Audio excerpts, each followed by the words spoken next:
దూర ప్రాంతం నుంచి ఫోన్ వచ్చింది. పూర్తిగా ఎవరాని ఫోన్ లిఫ్ట్ చేస్తే లేడీ వాయిస్. అమ్మా చెప్పండి అమ్మా.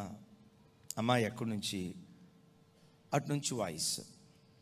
ఒక తల్లి మాట్లాడుతుంది. అమ్మా ఏ ఊరు నుంచి, ఎక్కడి నుంచి నేను అడుగుతున్నాను.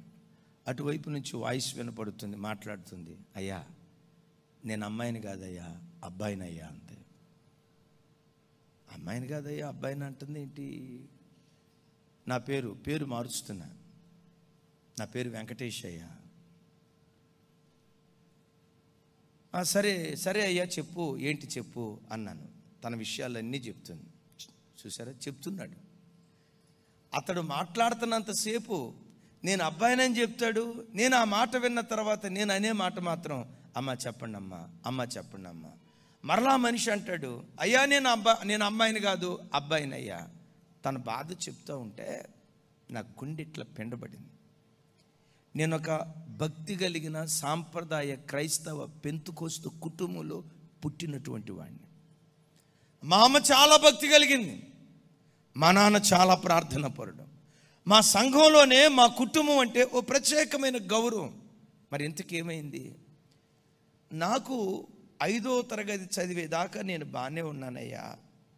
5వ తరగతి నుండి నా హావభావాలు, నా నడక, నా పరిస్థితులన్నీ మారిపోయింది. ఒక ఆడపిల్ల శరీరంలో ఏ హార్మోన్స్ అయితే రిలీజ్ అవుతాయో ఆ హార్మోన్స్ నాలో రిలీజ్ అవటం ప్రారంభించాయ్యా. 5వ తరగతికి వచ్చినప్పటి నుంచి నాకు నడక మారిపోయింది. నా నడక మాడిపోయిందన్న సంగతి నాకు తెలియలా. ఈ చుట్టూతో ఉన్న కోతిగాళ్ళు ఉంటారు చూసారా, కోతిగాళ్ళు, రేయ్ తేడాగాడు వస్తున్నాడు రో, చూడాడు నడక, గేలు చేసేవాళ్ళయ్యా. నాకు అర్థమయ్యేది కాదు. మగపిల్లల మధ్యలో కూర్చోవడానికి నాకు మనసు ఉండదు, ఆడపిల్లల మధ్యలో కూర్చోవాలనిపిస్తుంది. ప్యాంటు షర్టు వేసుకోవడానికి నాకు ఇష్టం ఉండదు. అసలు ప్యాంటు షర్టు చూస్తే అదో రకంగా అనిపిస్తుంది. ఫ్రాక్ వేసుకోవాలని, లంగా వేసుకోవాలని, ఇదయ్యా నా పరిస్థితి.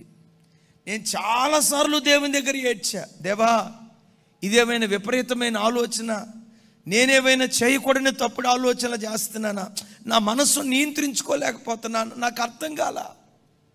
కొన్ని సంవత్సరాల దాకా నా జీవితంలో ఏం జరుగుతుందో నాకు అర్థం కాల.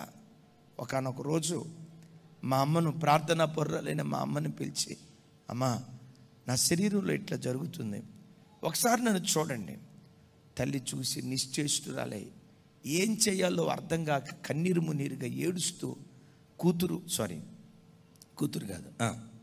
కొడుకు ఆ తల్లి కన్నీరు మున్నీరుగా ఏడుస్తూ ప్రార్థన చేశారట.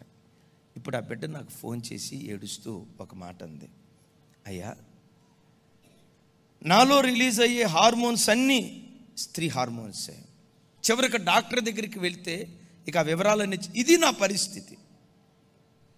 నేను ఈ పరిస్థితిలో స్త్రీగా మారాలనుకున్నా. మారొచ్చా మారకూడదా ఈ విషయం మీ అభిప్రాయం కొరకు నేను ఫోన్ చేశా అని చెప్తూ మధ్యలో ఒక మాట ఏమందో తెలుసా? ఇప్పుడు ఏమన్నాడో తెలుసా? ఇప్పుడు నా వయసు 21 సంవత్సరాలయ్యా.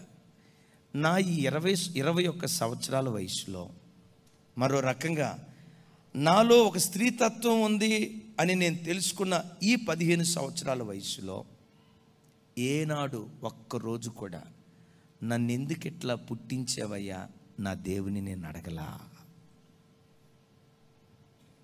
నా బ్రతుకులోనే ఇలా ఎందుకు చేసేవయ్యా అని ఒక్క చిన్న ప్రశ్న కూడా నేను దేవుని ప్రశ్నించలా. ఆ బిడ్డ కాస్తంత నవ్వుతూ నాతో చెప్పిన మాట ఏంటో తెలుసా? కొమ్మరివాడు కొండను తయారు చేస్తాడు, ఏ కొండైనా నన్ను ఇలా ఎందుకు చేసావు అని కొమ్మరివాడిని అడగదు కదా. కొమ్మరివాడు నన్ను ఎట్లా చేశాడయ్యా, ఆయన చిత్తానికి తల ఉంచుతూ నేను, నా తల్లి, నా కుటుంబీకులంతా మేము బ్రతుకుతున్నామయ్యా. నాకు అనిపించింది, ఏమి ఆధ్యాత్మిక స్థాయిరా, జీవితాంతం ఎండిన చెట్టులాగా మిగిలిపోయే పరిస్థితి వచ్చిన, శరీరంలో ఈ భయంకరమైన పరిస్థితిలో జీవితాంతం ఎండిన చెట్టులాగా బ్రతకాల్సి వచ్చిన ఎందుకు నన్ను ఇట్లా చేసావు? ఒక్కరోజు కూడా మేము అడగలేదయ్యా దేవుణ్ణి. ఎప్పటికీ మేము ఇలా చేయటం తప్పో ఒప్పో తెలుసుకొని దైవ చిత్తమైతేనే ఆ పని చేద్దాం అనుకుంటున్నాం, లేదా ఇలాగే ప్రభు కొరకు బ్రతుకుతానయ్యా. నా ప్రభు బిడ్డలారా, దేవుడు మన జీవితాల్లో మన మారాన్ని మాధుర్యంగా మారుస్తాడు. బ్రతుకు కాలమంతా కృపా